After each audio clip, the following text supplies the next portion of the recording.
की बात बा, सौभाग्य की बात बा।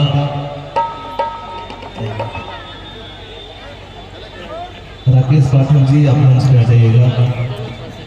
सबसे पहले हम निरंजन विद्यार्थी और धन्यवाद देना चाहब हम अपना बड़ भैया वरुण भैया के जना के भैया 2 महीना से ये कार्यक्रम खातिर बतैले रहन और हम अपना धन्यवाद देना चाहब अपना मगहिया जवान के दोनों भाई आप एक बार आ जाइए, गौतम भाई के और समर भाई के, जो कि भाई को मैंने बोला कि मेरे बड़े भैया वरुण सिंह राजपूत सामूहिक विवाह कार्यक्रम का आयोजन करते आ रहे 5 साल से, तो मैंने अपने भाई को बोला कि आपको उस कार्यक्रम में खास करके आना होगा। तो भाई ने बोला कि मैं जरूर आऊंगा और हैदराबाद से भाई ने इस कार्यक्रम के लिए स्पेशल मेरे एक बोली के कहने पे इस सामूहिक विवाह में यहाँ पे उपस्थित हुआ है। तो मैं चाहता हूँ कि एक बार मेरे बड़े भैया वरुण सिंह भैया के लिए और मगहिया जवान के गौतम भाई के लिए एक बार जोरदार ताली बजाएगा। और हमारे गार्जियन महिला मोर्चा के जिला अध्यक्ष चाची कविता सिंह जी जो उपस्थित बाड़ी, बड़े भैया धीरज सिंह सचदेवा, मेरे सोनू भैया, तमाम लोग यहाँ पे उपस्थित हैं। वरुण भैया इतना सुंदर कार्यक्रम में मुझे आमंत्रित किया, मैं भैया को बार बार धन्यवाद देना चाहता हूँ। देखो कैसे है वो भैया के गीत का थोड़ा सा बैंजू का साउंड उठा लीजिए भैया, बैंजू का साउंड उठा लीजिए।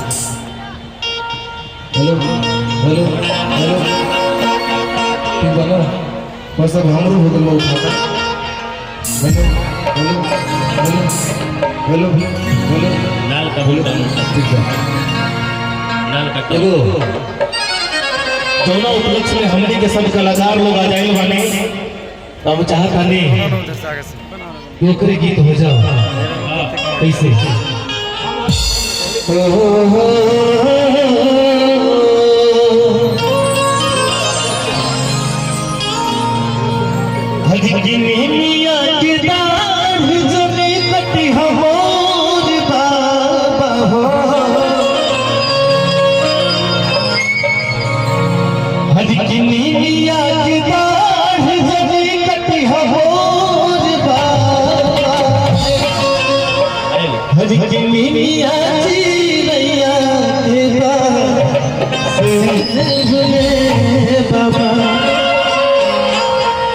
काल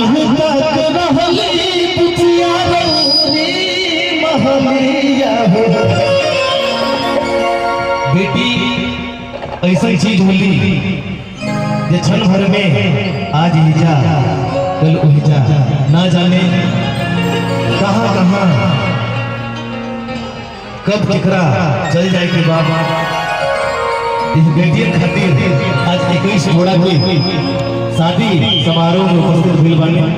कैसे भाव हरि के निमिया के तार जनी कटी हमर बाबा, निमिया के तार जनी कटी हमर बाबा, निमिया की मैया के मां से ये बाबा, निमिया की मैया के मां से बाबा, काल भुता रहली रुचिया रहुरी महानिया हो, काल भुता रहली रुचिया रहुरी महानिया हो, चाली चाहिए होते बाबा, बेटी चिड़ैया के संग बाबा।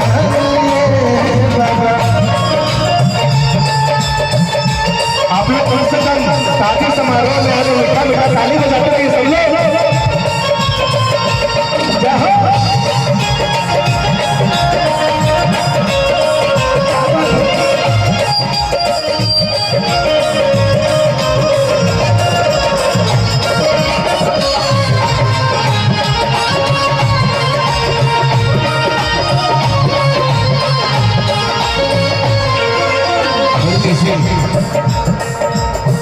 बेटी से मुरी बोली बोली हो जानी बाबा हो,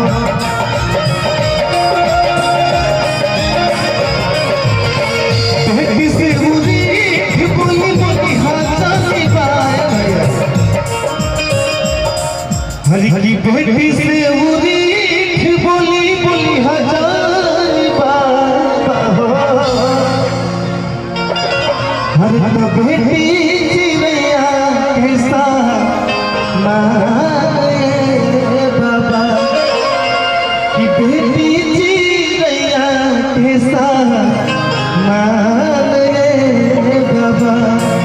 लेकिन कैसे बाबा हरी की बाबा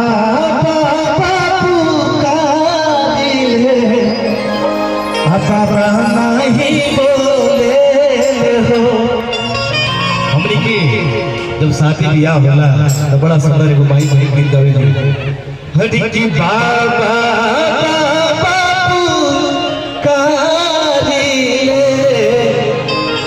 बाबा न बोले हो कि बाबा के बल जोड़ी से बदल डाले हो बाबा के बल जोड़ी से बदल डाले हो बाबा बाबा पुकारिले बाबा नहीं बोले हो बाबा बाबा पुकारिले बाबा नहीं बोले हो बाबा के बल जोड़ी से बल डाले हो बाबा के बल जोड़ी से बल डाले हो। क्या बात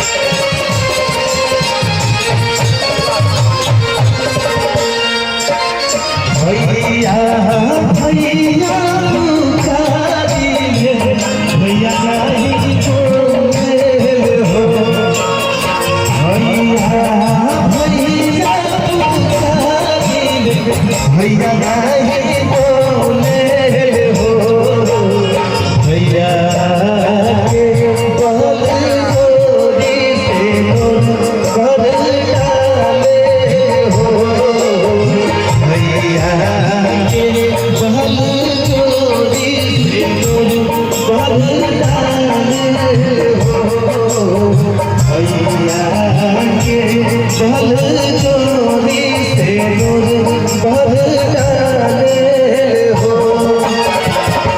एक बार यहाँ पे जितना भी उपस्थित हमारे गार्जियन लोग माने हम चाहते हैं कि हमारे वरुण भैया खातिर एक बार जोरदार ताली बजा के आशीर्वाद देव जा।